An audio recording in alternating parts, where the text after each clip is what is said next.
Bom dia, está no ar mais um Reunião de Pauta aqui na Causa Operária TV, né? Vamos começar mais uma semana aí com as principais notícias e polêmicas que a gente teve que a gente vai ter hoje, né? Do dia de hoje. Queria convidar todos os presentes que estão nos acompanhando aí no chat a compartilhar o vídeo, se inscrever no canal, na Casa Operária TV, né? Compartilhar o vídeo, como eu falei, mandar para todos os seus amigos, deixar o seu like aí, a sua curtida no nosso vídeo, né? E divulgar nosso canal de uma forma geral, né? Também você pode e deve, né, contribuir com a Causa Operária TV, mandar um super chat aí que a gente lê aqui no programa, né? A gente agradece, mandar o seu super sticker, né, com uma figurinha aí para a gente agradecer aqui também. E escolher um valor aí para contribuir com o nosso programa. Além disso, você pode tornar-se membro do canal, né? Você escolhe um plano e faz uma contribuição mensal com a Causa Operária TV. Para nós é uma ajuda fundamental aí para o nosso canal, né? É uma forma de contribuição constante e que ajuda a manter o nosso canal e a melhorar, inclusive, a nossa programação. Né? Queria dar um bom dia para o Uriel, que está aqui comigo no estúdio, né? Para a gente já ir começando. Como é que tá, Uriel? Tudo bem? Bom dia, Chico, tudo bem? Bom dia para todos os companheiros aí que estão acompanhando a reunião de pauta. Não se esqueçam mesmo de se tornar membro do canal, é muito simples, né? Por um valor pequeno você já é um contribuinte mensal e ajuda a construir diretamente a nossa TV revolucionária e apoiar diretamente a nossa imprensa operária, né? Finalmente é a principal arma do nosso partido nesse momento, né? Que a gente ainda não pegou em fuzil, essas coisas. Mas enfim, vamos para as notícias, Chico? Eu queria começar aqui com a questão das prévias do PSDB, né? Que estão enfrentando aí uma crise grande aí, uma disputa encarniçada aí para ver quem será o candidato presidencial dos tucanos em 2022, né? A gente já viu episódios anteriores em que o Dória exigiu que o voto a ser usado aí nesse processo fosse o voto impresso, né? Ele se colocou contra a utilização do aplicativo que foi desenvolvido no Rio Grande do Sul, curiosamente, né, que é o estado do outro candidato, Eduardo Leite, e que no qual o João Dória não confia, né? Declarou não confiar, declarou aí que eles exigem o voto impresso. E agora um outro caso que acontece aí é uma acusação por parte do Eduardo Leite, né, que é o oponente do Dória aí, de que o João Dória filiou pessoas ao PSDB após o prazo de filiação para poder votar no candidato, né? Então é assim, mais ou menos. Na foto é o presidente do PSDB, o presidente Bruno Araújo, né?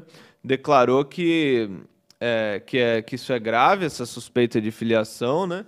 E que é um assunto sensível, mas vamos aguardar para ver o que acontece. Na verdade, ele falou isso, né? Mas tá aí, né? Bom, a questão é a seguinte, né? Para você poder votar para candidato aí, lá na prévia do PSDB, você tem que ter sido filiado até 14 de novembro. Você tem que se cadastrar até 14 de novembro, na verdade, no aplicativo, né? E só estão aptos a participar disso os filiados até o dia 31 de maio desse ano, né? E a alegação é que o Dória colocou aí para se cadastrar no tal do aplicativo pessoas que teriam se filiado após esse prazo do mês de maio, aí, do dia 31 de maio deste ano. Ou seja, né, é uma crise muito grande, todo dia surge nova acusação de fraude, nova acusação de problemas e tal.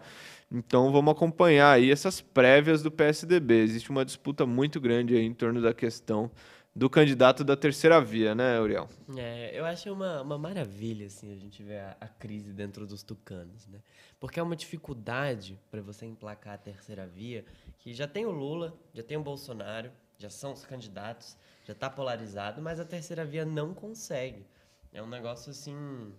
É, claro, eles vão tentar emplacar, né? De qualquer forma, a gente vê aí o Dória meio que desesperado, né? Ele não quer urna eletrônica, porque sabe que vai ser fraudado. Ele tenta aí dar os seus golpes na eleição, né? Para que o Eduardo Leite não possa ser o candidato. mas finalmente a gente vê aí um certo desespero que o pessoal tá perdendo tempo, né? Para, de fato, fazer a campanha da terceira via. Uhum. Isso aí. Vamos falar sobre a USP? Então, estão em eleições aí para reitor da USP, mas com uma pequena peculiaridade esse ano, né? Esse ano, né? Na verdade, geralmente né? Não é uma coisa tão incomum, mas esse ano o pessoal pegou pesado aí na eleição golpista, fraudada, e uma das eleições assim que você olha, você não nem é uma eleição de fato, né? Dessa vez a eleição tem só 2 candidatos que já participam da gestão do atual reitor, né? Um deles é um físico, o Antônio Carlos Hernandes, e o outro é um médico, o Carlos Gilberto Júnior. E assim, é um negócio absurdo. Só tem 2 candidatos. Tem uma matéria aqui do Estadão que eles colocam. Os candidatos defendem basicamente a mesma coisa. Nem são candidatos que se contrapõem, não é um Bolsonaro e um Lula, né? É. São 2 Zé Ninguém aí, né? Que não representam um partido, não tem um programa de fato para destruição das universidades públicas, para combater aí a privatização representada no ensino à distância, etc. É um negócio extremamente grotesco quando você olha. E o pior de tudo é porque a gente sabe, né? Pela regra, os candidatos mais votados formam uma lista aí de 3 principais e o governador escolhe quem que vai ser quem que vai ter o mandato de reitor, né? Só que dessa vez a decisão é só do Dória. Não precisa nem votar, nem se preocupem em votar, porque só tem 2 candidatos e o Dória vai escolher qual que ele quer. Né? O Dória sempre escolhe, obviamente, o mais tucano, o mais nojento, o mais direitista. Dessa vez a dificuldade dele vai ser achar qual desses 2 é o mais direitista. Isso resume como que vai ser as eleições da USP, né? É um negócio muito absurdo, né? Porque, obviamente, o Dória não se preocupa com os votos dos alunos de graduação e dos professores, né? Ele se preocupa muito mais em escolher aí o candidato que seja mais amiguinho dele, né? É até aquela coisa, talvez seja bom para o pessoal da USP votar no candidato que eles não querem, porque aí o Dória vai escolher o outro, né? Não sei, tem que pensar em alguma coisa assim, porque o negócio é muito absurdo. Aponta para a necessidade imediata do fortalecimento aí das organizações estudantis, que se chame uma greve estudantil, uma greve na USP imediatamente. A gente sabe, a gente vem acompanhando, né, o pessoal vem atuando junto aos moradores do CRUSP, por exemplo, que são reprimidos pela polícia, que não têm internet, que recebem marmita podre, esse tipo de coisa. A gente vê aí que uma minoria dos alunos, uma minoria mesmo, assim, consegue ter de fato acesso e disponibilidade para cursar o EAD, e a gente vê aí a universidade se deteriorando, né? Enquanto isso, vem uma eleição fraudada como essa, né? É curioso, né? Que a eleição para reitor na USP ela tem uma importância muito grande, né? E o PSDB ele é conhecido aí por sempre.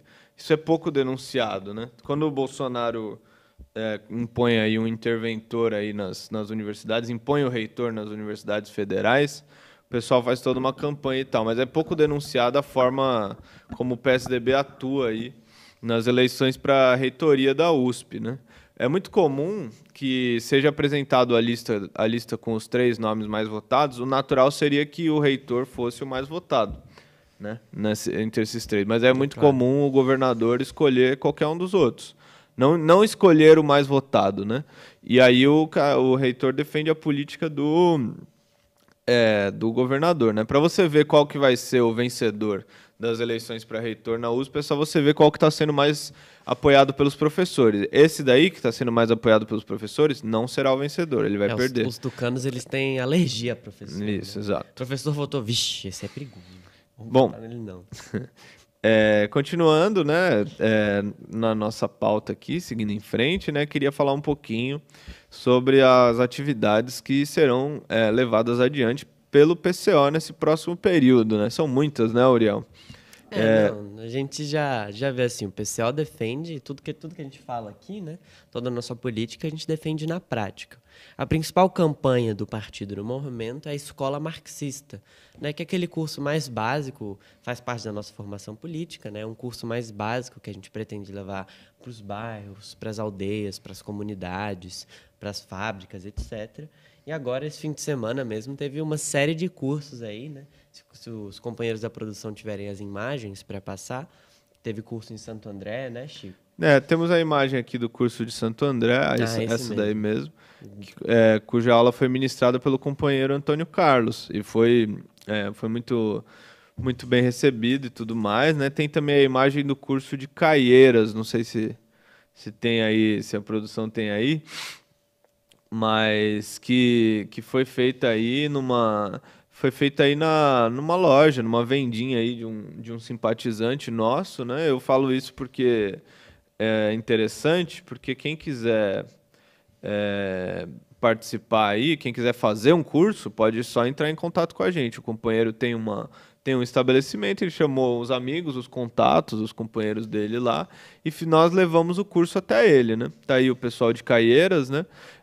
O curso foi feito nessa vendinha, então também foi uma experiência muito positiva, né? É importante divulgar que a escola marxista ela pode ser feita em qualquer lugar, por qualquer pessoa pode chamar a gente aí, entrar em contato e a gente organiza o curso para vocês. Além disso, né, a gente já está tendo, aqui em São Paulo pelo menos, tem imagens da panfletagem que foi feita, convidando o pessoal para a plenária do Bloco Vermelho, a plenária nacional, que será realizada nos dias 6 e 7 de novembro, né? Então os companheiros já estão nas ruas aí divulgando a atividade, divulgando panfletos, né? Aí imagens aí da panfletagem, do convite aí feito às pessoas nas ruas para essa próxima atividade, que é uma atividade fundamental, né, para o próximo período.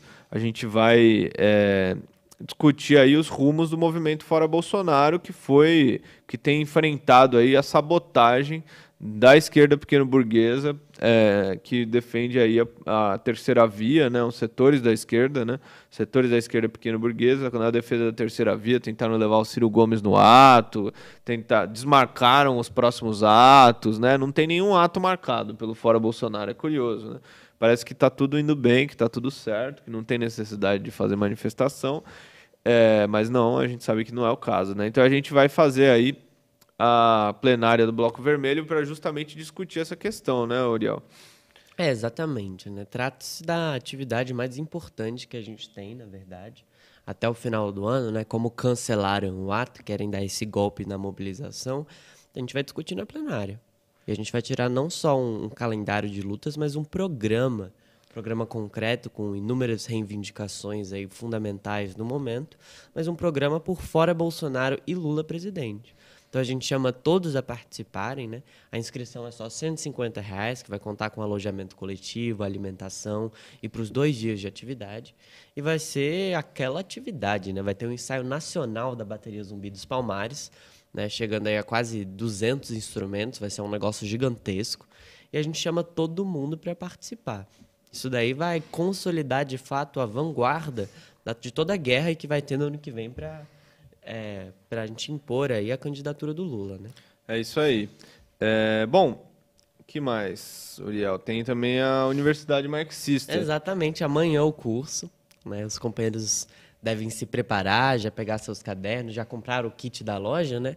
O kit Trotsky, oposição de esquerda. O tema é justamente esse, né? Vai ser a segunda parte da discussão sobre o que foi o stalinismo. E vai começar amanhã, no final da tarde. A gente chama todos os companheiros para participarem. Se você ainda não se inscreveu no curso da universidade, né, que diferente da escola marxista é um curso bem mais aprofundado, mais detalhado, por isso que ele é ministrado, inclusive, pelo próprio companheiro Rui Costa Pimenta, né? Todo mundo aqui conhece ele é um ótimo palestrante.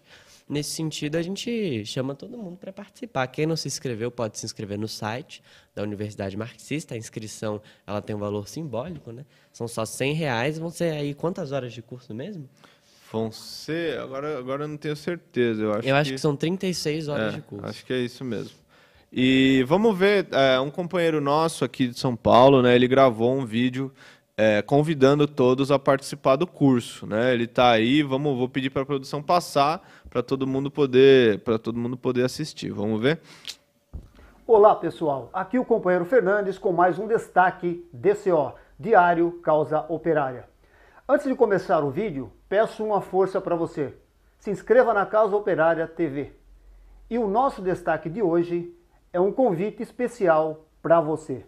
Vem aí a Universidade Marxista, o que foi o Stalinismo, parte 2. O próximo curso, ministrado pelo companheiro Rui Costa Pimenta, dará continuidade ao grande sucesso do início do ano, o que foi o Stalinismo, uma análise marxista, parte 1.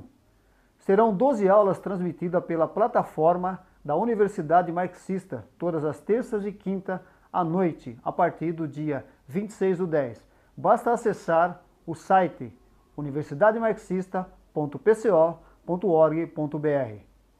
Do fim da Segunda Guerra Mundial até a queda da União Soviética, entenda os principais acontecimentos políticos da segunda metade do século XX, por meio da análise marxista.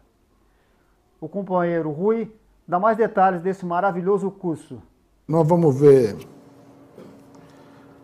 o final da era Stalin, até a morte dele. Nós vamos ver a situação da União Soviética com o Khrushchev e o Brezhnev. Nós vamos ver uma coisa muito importante que são o desenvolvimento, né, dos países do leste europeu, a luta da classe operária contra o stalinismo nesses países, que em geral é colocada em segundo plano, mas é muito importante. E assuntos de política internacional, né? Por exemplo, a Guerra Fria, a Guerra da Coreia, a questão da China, o Afeganistão, até o colapso da União Soviética. Né? Não perca este curso. Compartilhe o vídeo, saúde e sucesso e até o próximo destaque DCO. Aí o vídeo do companheiro Fernandes divulgando a Universidade Marxista, então não percam tempo, inscrevam-se imediatamente aí no site universidademarxista.pco.org.br e o curso começa amanhã, né? Não percam aí, vamos todos acompanhar juntos esse curso, né? Antes da gente entrar no tema central, queria falar de mais uma questão que surgiu que é interessante, né? Uma matéria do Estadão, em que eles conversaram aí com 11 generais do Exército, né? Ele divulga o fato de que a terceira via aí se torna a principal bandeira dos generais, né? É uma análise do Estadão, tudo bem que existe aí uma certa... no que pese aí a defesa, né, do Estadão, da terceira via, né? Que eles fazem uma campanha forte pela terceira via, mas, segundo a matéria... Eles conversaram com 11 diferentes generais, né? E estes todos declararam que o principal propósito deles nesse momento é romper a polarização entre o Bolsonaro e o Lula, né? E defender aí um candidato que seria, segundo eles, de centro, né? É curioso que eles falam que, segundo os generais, o país é uma nação de moderados, todos são moderados no Brasil, né? Mas eles, quem tem mais visibilidade são os extremos, né? Então, mas se foram 11 generais ouvidos, mas quem que resolveu se posicionar mais publicamente, mais abertamente, são os dois, o Santos Cruz, né? O general Carlos Alberto Santos Cruz, e o general Francisco Mamed de Brito Filho, né? O Santos Cruz, inclusive, fez parte do governo Bolsonaro, né? Ele ocupou a Secretaria de Governo, né, em 2019. E ele disse o seguinte: romper a polarização atual é importante para que o país possa reconquistar um nível mínimo de consenso político e de diálogo social, que são essenciais ao desenvolvimento nacional e ao bom funcionamento de qualquer democracia. Não foi o Santos Cruz que falou isso, foi o Brito Filho, perdão. Confundi. Mas, de qualquer forma, o que é importante, né? Colocar aqui o Exército já está se posicionando aí pela terceira via, né? Que é a política da burguesia. Mostra que, no fim das contas, existe uma cooptação geral aí de todos os setores da sociedade em torno da questão da terceira via, né? É importante, no entanto, frisar que, se a terceira via não for bem sucedida, se não houver aí votos o suficiente, se não houver terreno político bom o suficiente para fazer essa manobra política da eleição de um candidato da terceira via, toda a direita, né, e os militares estão inclusos nisso daí, irão naturalmente apoiar o Bolsonaro, né? Aqui na própria matéria do Estadão eles dizem que muitos dos generais e muitos dos militares ainda apoiam o Bolsonaro, né?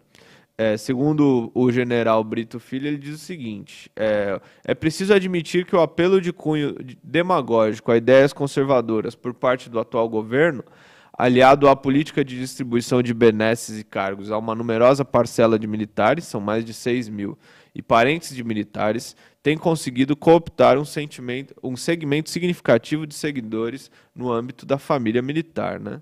Então a gente sabe que apesar de haver esse esforço, né, principalmente partindo da cúpula aí dos militares, no sentido de emplacar a tal da terceira via, a maior parte dos militares ainda é naturalmente bolsonarista, né? Bom, vamos seguindo em frente aí com a nossa pauta. Antes eu queria dar um bom dia para todos que nos acompanham aqui no Reunião de Pauta, agradecer o super sticker do companheiro Dan Robot, mandou aí uma contribuição para nós, faça como ele, contribua você também com a Causa Operária TV, né? Temos aí a companheira Luísa Maranhão, Compa29, bom dia, Angelina Dias, Antônio Martins, ao vivo, bom dia, a companheira Simone Souza falou aqui sobre a aula do companheiro Antônio Carlos em Santo André, falou sobre a aula em Caieiras, né? Bom dia para a companheira, Cris Silva, Reflexão Sempre está por aqui também. Carla Silva, bom dia. Ao vivo já falei. Osni Castro, Marcos de Oliveira Martins, bom dia. E a companheira Carolina Silva manda suas saudações de João Pessoa. Bom dia a todos que nos acompanham, né? Bom, vamos falar sobre a questão... Vamos seguir em frente, Uriel? Falar sobre seja lá qual for a questão... Não, aqui tem uma questão importante também, que a gente vê um setor importante do PT, né, a ala mais lulista do PT, se posicionando a favor da candidatura do Lula, assim, batendo martelo na candidatura, né. A Gleisi, a presidente do PT, ela atacou o Bolsonaro, né, colocou que ele está cometendo um erro de principiante, achando que ele vai conseguir comprar a população com o Auxílio Brasil, né. Ela disse que isso não acontece, não é uma coisa automática, porque o povo tem senso crítico, né, e vê aí que o governo dele é um desastre. Mas o principal, numa entrevista que ela deu, é que ela fala que o mais importante do atual momento é a candidatura de Lula. Claro, o PT vai tentar conseguir deputados e tudo, como ela mesma explica, mas a prioridade é que o Lula, que já está na frente das pesquisas, tenha aí uma campanha gigantesca para que ele seja presidente. Ele, inclusive, fala que o Lula vai dar um auxílio de pelo menos R$600. A gente acha que mesmo 600 ou 400, como é o Auxílio Brasil, é uma merreca, né? De fato, isso não corresponde às necessidades reais da população, mas é uma afirmação muito, muito importante, porque coloca aí, de fato, o que o PT já deveria estar fazendo há um tempo. Né? É hora de falar Lula presidente, não tem essa coisa de fazer campanha eleitoral fora de hora. Bolsonaro está aí fazendo campanha. O Dória e o Leite, assim que sair, vão começar a fazer campanha também, né? Então, no embate, mas vai sair o candidato dos tucanos. A campanha da terceira via é feita o tempo inteiro. Todo tempo na imprensa, você vai lá e você vê fulano apoia um candidato de centro. Beltrano. Nossa Senhora. Beltrano apoia um candidato mais moderado, não sei o quê, não sei quem apoia a terceira via. Então existe aí, a campanha é feita todo o tempo, né? O tempo inteiro. Tem até uma afirmação dela que eu acho interessante também na entrevista que ela deu, que ela fala que ela lamenta porque não vai dar para se aliar com o Ciro Gomes. Que o Ciro Gomes é um oportunista que só consegue aparecer quando está com o Lula e o PT. Né? Dá para ver aí que o PDT ficou completamente desmoralizado. Ela lamenta, mas também, na verdade, a gente sempre soube, né, que o Ciro Gomes é um... Não, a gente sempre soube, né? Mas é bom ver que o pessoal está admitindo. Finalmente, aí estão falando que tem que ser Lula 2022. Beleza? Então, isso daí sobre a Gleisi, né? A CUT também, vamos falar um pouquinho sobre o nosso tema central, né? Nosso tema destacado aqui, que é justamente a questão da plenária nacional da CUT, que foi realizada aí nessa semana, né? A gente, no que pese aí a baixa frequência aí da plenária, né? Ela foi realizada online, o que a gente considera que é um erro, né, você realizar essa atividade de forma virtual, né, considerando que está tudo já presencial novamente, né, e tal. Ela foi realizada de forma online e teve uma participação muito baixa, de apenas 900 e poucas pessoas, né, considerando aí que a CUT é o maior central sindical do país, é a central sindical, né, do país, as outras são todas de brinquedo, são uma farsa, né, e tem milhares de sindicatos associados aí com a CUT. Quando eles fazem a plenária nacional, participa menos de 1.000 pessoas, né, é um negócio assim muito, muito pequeno, é muito baixa aí a participação, né. Mas foi basicamente uma plenária feita pela burocracia sindical, né? Mas no que pesa essas questões, existem posicionamentos importantes aí defendidos pela CUT, né? Primeiro, eles fazem uma denúncia aí da terceira via, né, Uriel? Eles assinaram, né? Um documento, eu acho que vale a gente ler aqui, porque é uma questão importante, né? No mesmo sentido em que a Glaze aí apoiou firmemente a candidatura do Lula, a CUT assinou um documento claramente se opondo à política da terceira via, né? Se vocês me permitem, eu vou ler aqui. A CUT denuncia as articulações chamadas pela grande imprensa de terceira via como portadoras da mesma política que favorece o grande capital privado contra as necessidades básicas e urgentes do povo, cujo sentido é o de forma fraudulenta, traçar um sinal de igual entre Bolsonaro e Lula, nenhum nem outro. Não há terceira via, mas somente 2 projetos em disputa. Um de caráter democrático e popular, que tem em Lula sua maior representação, e outro de caráter neoliberal, que tem se mostrado incompatível com a democracia. As posições desses partidos nas votações que dizem respeito aos interesses de nossa classe é o critério de seleção de quem são os verdadeiros aliados da classe trabalhadora e quem são os seus inimigos, ainda que disfarçados de democratas. Claramente colocando, é uma realidade, né? A terceira via e o Bolsonaro são a mesma coisa. O sinal de igual tá entre esse setor da política, que é o setor que não só vota sistematicamente contra a classe trabalhadora, né, em todos os projetos que estão aí para destruir todas as condições de trabalho, todos os direitos que a gente tem, e finalmente, né, aquela coisa. A gente sabe muito bem que quando o negócio apertar, a terceira via e Bolsonaro vão se unir contra o Lula, assim, como marido e mulher, né? É um negócio importante a CUT ter declarado isso, né? A gente vê, na verdade, uma virada à esquerda, tanto com a afirmação da Glaze quanto com como assinala o documento da CUT. E eu acho que é até interessante de colocar um pouco mais o que o Chico estava falando, porque assim, foi uma plenária em que, de fato, a classe trabalhadora, as bases da CUT, não tiveram grande participação, né? Foram 900 pessoas que participaram no encontro virtual, 950 inscritos, e, finalmente, quem participou foi a burocracia sindical. E a burocracia tirou essa nota. A burocracia já está denunciando a terceira via. Nossa, que eles estão muito pressionados. Imagina os trabalhadores. O pessoal está irado contra o Dória. A gente viu as vaias contra o Ciro Gomes. A população não quer saber de Dória, não quer saber de Leite. A população quer apoiar o Lula e vai apoiar o Lula. Ano que vem promete aí gigantescas mobilizações e o pessoal precisa se colocar nesse embate, né? Uma outra crítica que a gente faz à plenária da CUT é que a resolução deles foi também num sentido com freio de mão puxado, né? A gente sabe que a CUT é a principal central sindical que a gente tem no país, né? A única, como o Chico falou. E para a gente, de fato, combater todo o golpismo e toda a política neoliberal, é preciso um intenso período de mobilizações. É preciso que a CUT reivindique aí todos esses sindicatos pelegos, que a gente tome esses sindicatos pelegos, né? Todas essas centrais pelegas aí que ajudam a parasitar o movimento sindical. E, finalmente, é preciso de um programa verdadeiro aí, que não só tenha as reivindicações dos trabalhadores, né, como eles colocaram, redução da jornada de trabalho, o enfrentamento do desemprego, etc., mas que tenha um programa de lutas para a gente defender isso na prática. A CUT não vai conseguir nada no Congresso.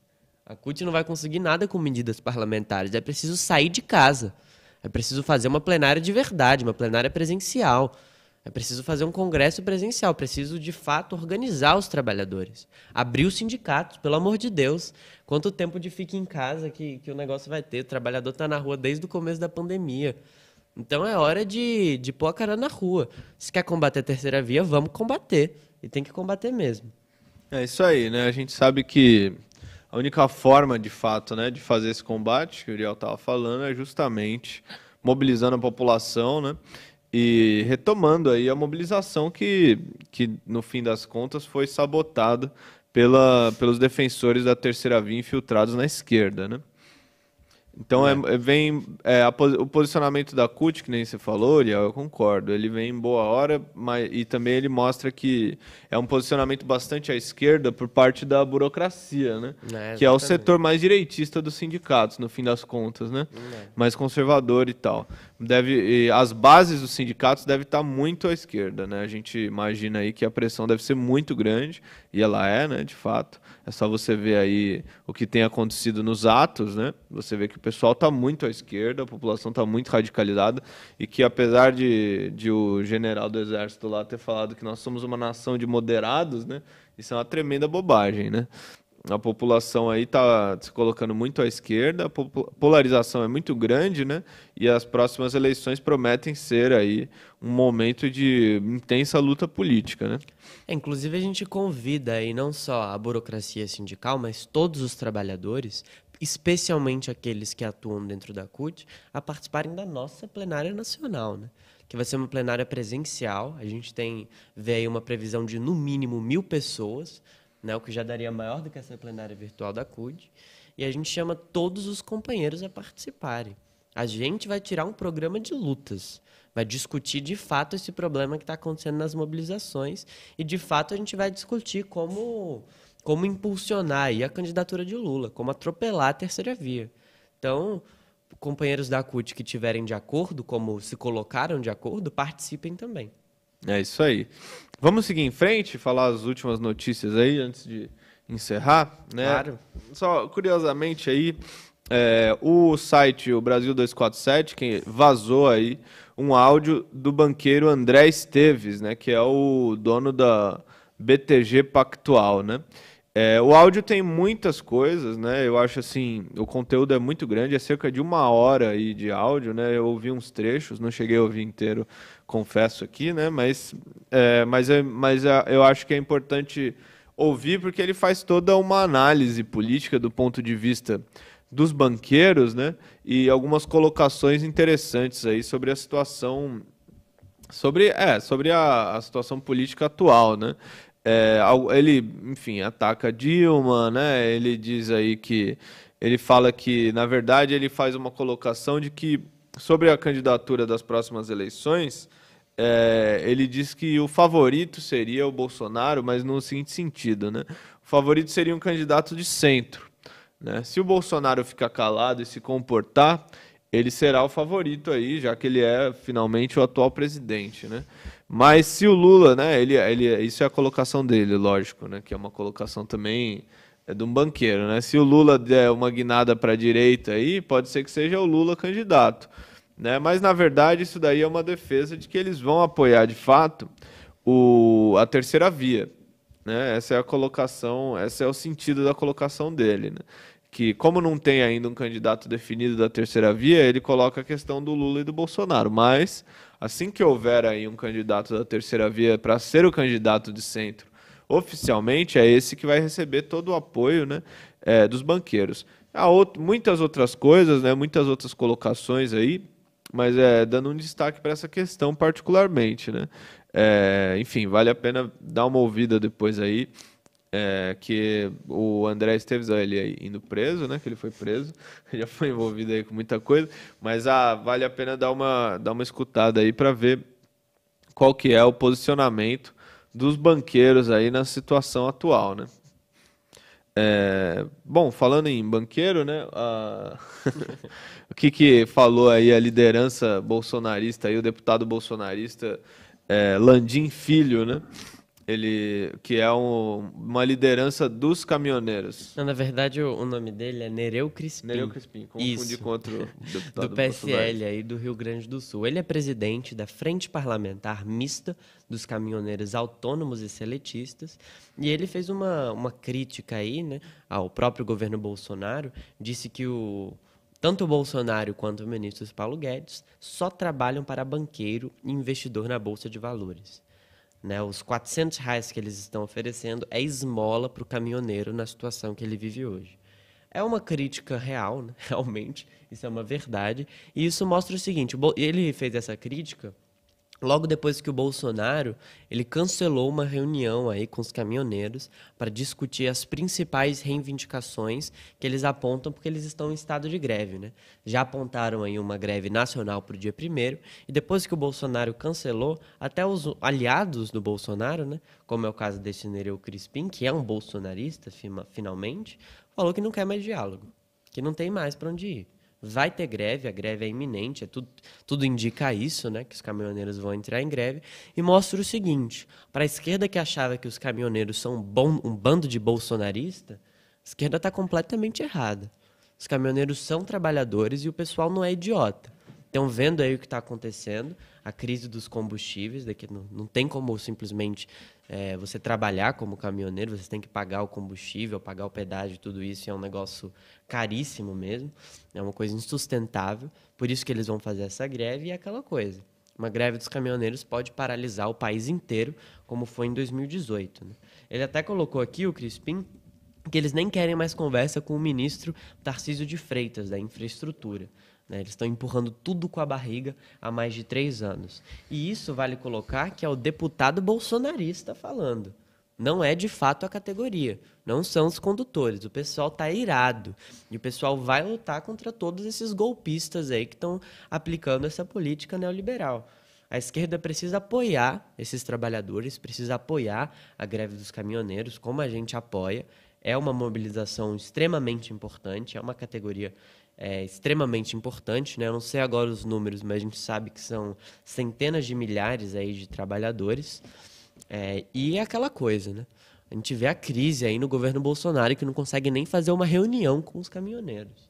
O negócio pode se voltar contra ele e contra todos os golpistas, né? Até o Temer comentou quando essa notícia estava em alta também, que os caminhoneiros estavam preparando a greve, que o negócio ia virar para o Bolsonaro. Mas não só para o Bolsonaro, isso vai virar aí para todos os golpistas. O negócio pode explodir. Pode ter, de fato, uma gigantesca mobilização social se acabar as coisas nos supermercados, acabar os combustíveis, enfim, acabar a gasolina, né, nos postos de gasolina. O negócio pode estourar e mostra aí a situação crítica que a gente está vivendo e a necessidade de a gente se mobilizar, né, Chico? Uhum. E lembrando aí que a ameaça de greve dos caminhoneiros nesse período anterior foi o que fez o Bolsonaro e o STF fazerem as pazes, né? Exatamente. Então, isso daí é uma preocupação muito grande e teria aí, em tese, uma greve anunciada para o dia 1º de novembro, né? Vamos ver como se desenvolve o negócio, né? E ainda nesse sentido, seguindo em frente aqui, né? Porque tem a ver, o Bolsonaro anunciou, acompanhado aí do Paulo Guedes, né, um novo aumento no preço do combustível. O combustível já está mais de R$6 aí, o valor médio da gasolina, né? E o Bolsonaro, após a saída de um evento aí, deu uma entrevista e disse o seguinte: alguns querem que a gente interfira no preço. A gente não vai interferir no preço de nada. Já foi feito no passado e não deu certo. Infelizmente, pelo número do preço do petróleo lá fora e do dólar aqui dentro, nos próximos dias, a partir de amanhã, infelizmente, teremos reajuste nos combustíveis, ou seja, né, toda semana, parece todo dia, né, sobe o preço da gasolina no Brasil. Todo dia sai uma notícia dessa daí, de que vai subir o preço do combustível, né? Então a gente deve esperar aí isso daí, no próximo momento, mais um aumento no valor do combustível.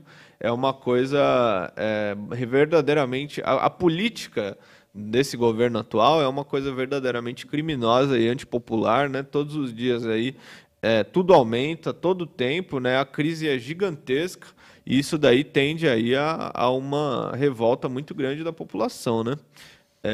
Então, temos aí a questão do aumento do combustível que joga a lenha na fogueira, inclusive da greve dos caminhoneiros, que está anunciada aí, pelo menos até então, né, para o dia 1º de novembro. Vamos ver essas últimas notícias rapidinho, Uriel, antes da gente encerrar? O que a OMS falou da pandemia? A OMS, né, um órgão aí do imperialismo, afirmou que a pandemia do Covid-19 vai acabar quando o mundo decidir acabar com ela.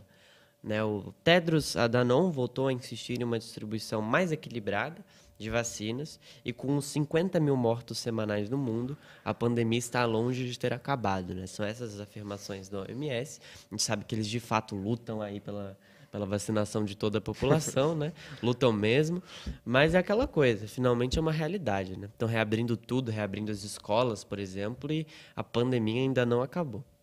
A coisa ainda não está controlada, né? Então, se a OMS está dando esse aviso é porque a situação é ruim, porque a OMS é um órgão do imperialismo. Né?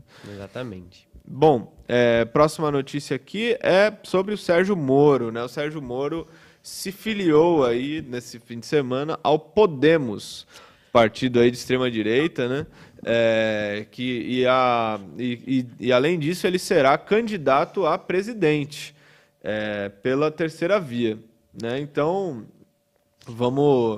a gente deve esperar aí da parte dele, né, no processo eleitoral, nos debates e tudo mais, que ele vá atacar o Lula, né? Parece que essa será a função do Sérgio Moro nessas eleições. Ele não tem programa, né? Não tem programa político, ele não tem nada. Ele vai só pra estar lá e falar, lembrem-se que o Lula é corrupto e eu estou certo, olha, eu sou até candidato.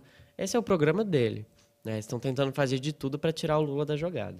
É isso aí. Então, o Sérgio Moro aí, candidato a presidente, com a política de atacar o Lula pela direita. Aí, né? A gente tem outros candidatos que vão atacar o Lula pela esquerda. Né? E, para encerrar, temos a situação da Guatemala, né, que decretou em um município o estado de sítio por 30 dias, né, Uriel? O município El Estor, né, declararam estado de sítio para conter aí a mobilização dos indígenas. Né? Aquela política criminosa que a gente vê aí do neoliberalismo, do imperialismo nos países da América Latina, né? E da América Central. É um negócio absurdo. A gente já viu o estádio de sítio foi no Equador, né, Chico? Sim, o Equador está em estado de sítio, o país inteiro. E agora a Guatemala está declarando estado de sítio para poder meter aí bomba nos indígenas. É um negócio absurdo, né? Precisa ser denunciado. Infelizmente a gente não tem muito tempo para falar sobre isso, né? Mas é uma ação aí truculenta que o pessoal está preparado para atacar e com tudo para cima da população, né? Principalmente dos mais oprimidos. É isso aí. Bom, companheiro, chegamos ao fim aqui da reunião de pauta. Eu queria agradecer a contribuição da companheira Luísa Maranhão, mandou um super sticker, a companheira Cecília Maria também. Muito obrigado às companheiras, né? Façam como eles, mandem aí a sua contribuição para a Causa Operária TV, né? Seu super chat, seu super sticker. E o Reunião de Pauta fica por aqui hoje. Nós voltaremos amanhã, às 9 horas da manhã, com as notícias e as polêmicas do dia. Valeu, gente, um bom dia e até lá. Tchau, tchau, Ian. Tchau, tchau. Falou, tchau, tchau.